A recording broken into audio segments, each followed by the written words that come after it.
Bismillahirrahmanirrahim. Assalamualaikum warahmatullahi wabarakatuh. Kaifa halukum? Pada kesempatan kali ini, karena momentumnya masih Syawal, mau mengucapkan taqabbalallahu minna wa minkum, taqabbal ya karim, minal aidin wal faizin, mohon maaf lahir dan batin. Mari kita mulai pertemuan kita ini dengan lafaz basmalah. Bismillahirrahmanirrahim. Pada kesempatan kali ini kita akan membahas tentang kisi-kisi ujian semester pada tahun ini.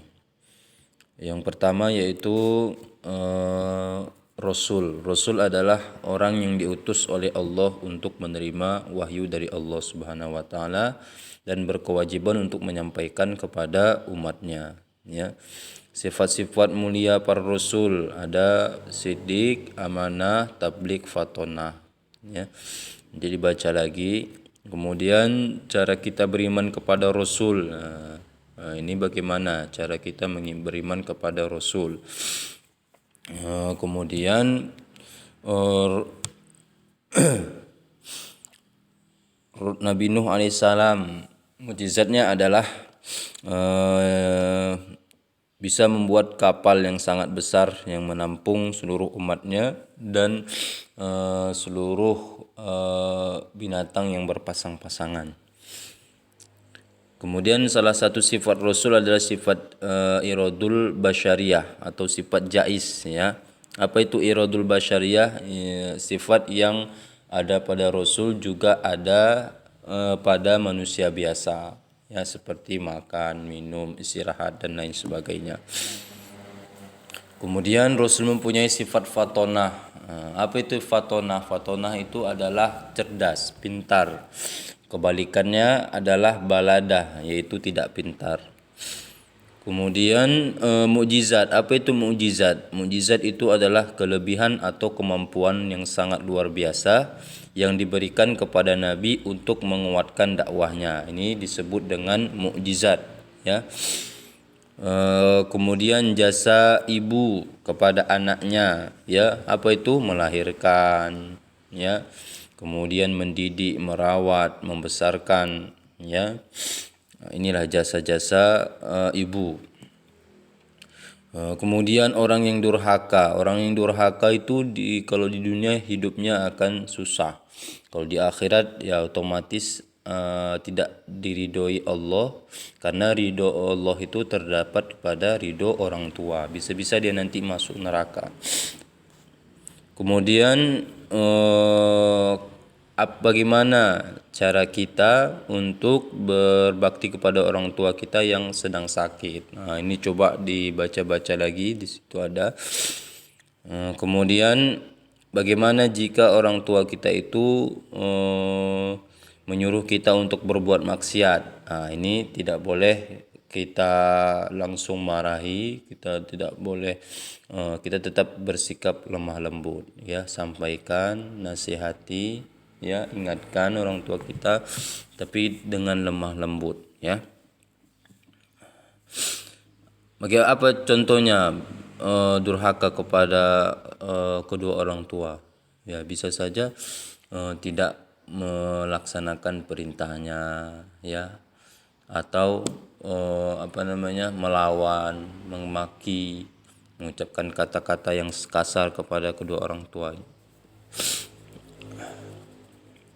Jadi ada amal jariyah. Amal jariyah ini, ya,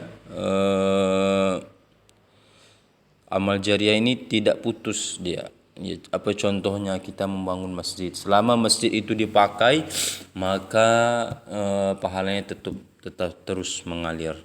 Amal nafiah. Kalau nafiah ini amal yang bermanfaat, ya. Amal nafsiyah. Nafsiyah ini artinya amal sendiri-sendiri. Amal jamaah adalah pekerjaan atau perbuatan yang dilakukan secara bersama-sama. Tabayun. Apa itu tabayun? Tabayun itu adalah kita berusaha untuk klarifikasi, ya. Jika kita mendengar ada isu negatif, maka langkah yang tepat adalah tabayun, ya kita klarifikasi betul atau enggak, cek dan recheck.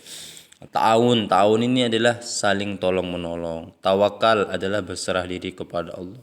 Tasamuh ini artinya sikap toleransi.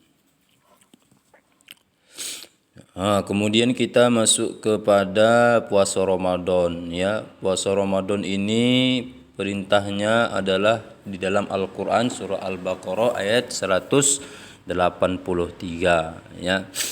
Coba perhatikan, ada puasa nazar, ada puasa kifarat, ada puasa Senin Kamis, ada puasa Ramadan, ada puasa Syawal.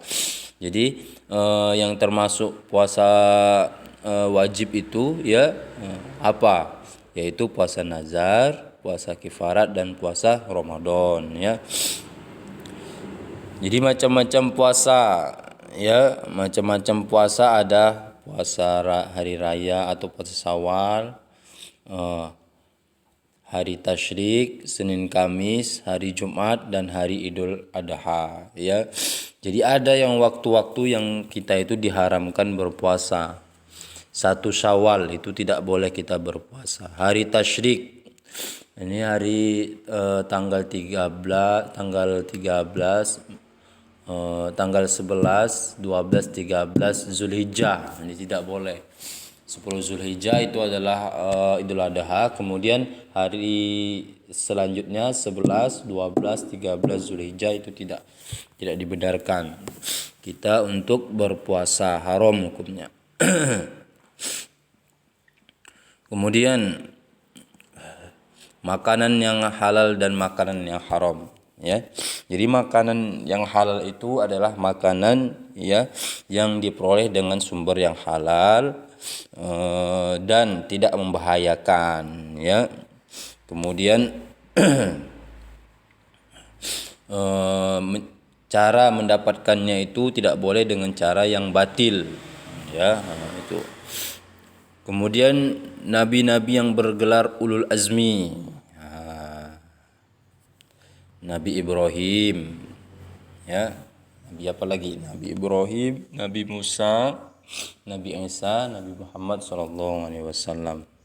Itulah nabi-nabi yang mendapat gelar ulul azmi. Apa itu ulul azmi? Nabi yang sangat berat cobaannya, ya.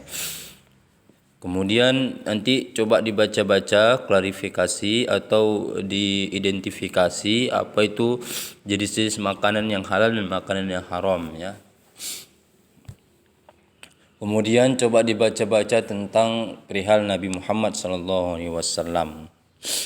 Kemudian anak-anak sekalian dibaca-baca tentang syarat diterimanya amal soleh. Kemudian manfaat berhusnuzon. Apa itu husnuzon? Husnuzon adalah berbaik sangka, ya, berhusnuzon kepada Allah, berbaik sangka kepada Allah Subhanahu wa taala. Nanti dibaca lagi tentang perbedaan nabi dan rasul, ya. Bedanya salah satunya kalau nabi ia diberi risalah untuk dirinya sendiri, kemudian kalau rasul itu diberi risalah untuk disampaikan kepada umatnya, ya. Kemudian pengertian makanan dan yang halal dan makanan yang haram, ya. Kalau makanan yang halal itu adalah makanan yang sumber mendapatkannya sesuatu yang halal juga, ya. Kemudian tidak membahayakan.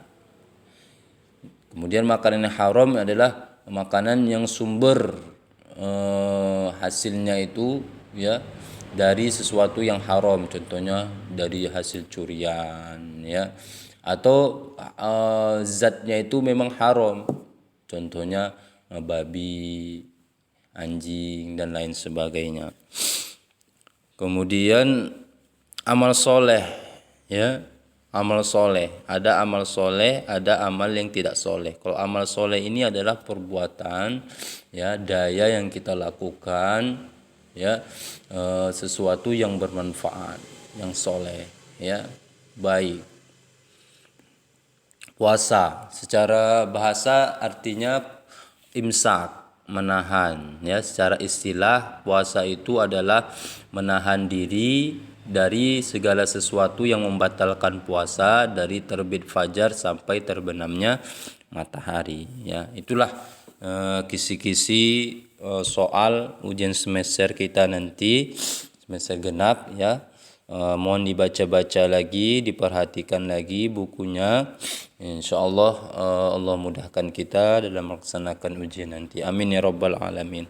Mohon maaf muallim apabila ada kata-kata yang kurang berkenan. Pada Allah muallim mohon ampun. Kita tutup dengan lafaz hamdalah, alhamdulillahirabbil alamin. Subhanakallahumma wa bihamdika asyhadu an la ilaha illa anta astaghfiruka wa atubu ilaik. Wassalamualaikum warahmatullahi wabarakatuh.